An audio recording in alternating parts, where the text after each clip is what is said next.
माजी खासदार विनायक राऊत हे नगरपालिका निवडणुकीच्या वेळेला सुद्धा प्रचारासाठी दिसले नाही, सावंतवाडी वगळता, त्यामुळे ते नाराज आहेत अशी चर्चा आहे. काय सांगा? मला माहित नाही की ते नाराज आहेत की खुश आहेत, हे मला काहीच माहित नाही या विषयातला. दुसरी गोष्ट ते इकडे फिरकले की नाही फिरकले त्याची माहिती घेतो आणि तुम्हाला सांगतो. आजच्या संदेश पारकर यांची उपस्थिती पण बघितलं तर इथे वेगळी एक आघाडी झाली होती. तुमचा विरोधक जो शिवसेना आहे आणि ठाकरे एकत्र काय खरं सांगायला गेलं तर आम्ही विरोधी पक्षातले लोक आहोत.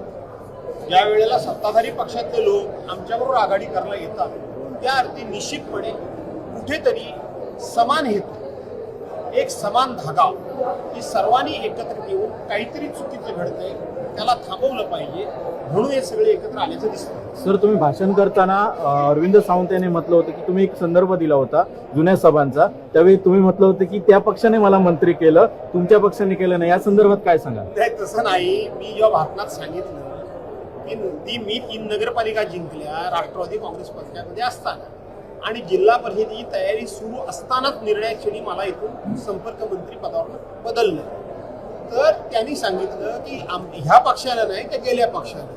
आता गमतीचा भाग मी म्हटलं त्याच पक्षाने मला मंत्रिपद दिलं होतं.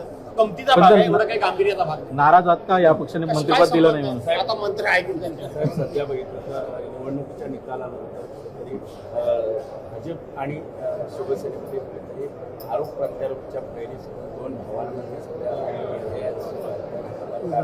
मी सांगू का, त्या दोन्ही भावांबद्दल मला काही बोलायची इच्छा नाही. पक्षाबद्दल म्हणत असाल तर त्यांनी एकनाथ शिंदेना कट टू साईज करायचं भाजपनं ठरवलेलंच आहे. पण एकनाथ शिंदे मला असं वाटतंय की भविष्यात त्यांच्या दबावाखाली येतील असं वाटत नाही. मुंबई महापालिकेच्या भारतीय जनता पार्टीला जिथे गरज असेल तिथं ते त्यांना जवळ घेतात, जिथे गरज नसेल, आपली ताकद नसेल तिथं मात्र मित्रांना जवळ घ्यायचं नाही. म्हणजे माझं ते तुझं, माझं ते माझं आणि तुझं पण ते माझंच, ही भारतीय जनता पार्टीची सवय आहे. साहेब, 2 अधिवेशनं झाली मात्र विरोधी पक्षनेता जाहीर केला नाही. तुमची नावाची शिफारस झाली आहे. तुमच्या नावाला घाबरतं सरकार असं वाटतं का तुम्हाला? तुम्ही कोकणी आहात, मी कोकणी आहात, एवढं पाशवी बहुमत सरकारच्याकडे आहे तरी सुद्धा ते विरोधी पक्षनेतेपद जाहीर करत नाही, मला घाबरतात. हा आपला कोकणी माणसाचा सन्मान आहे असं आपण समजलं पाहिजे. धन्यवाद.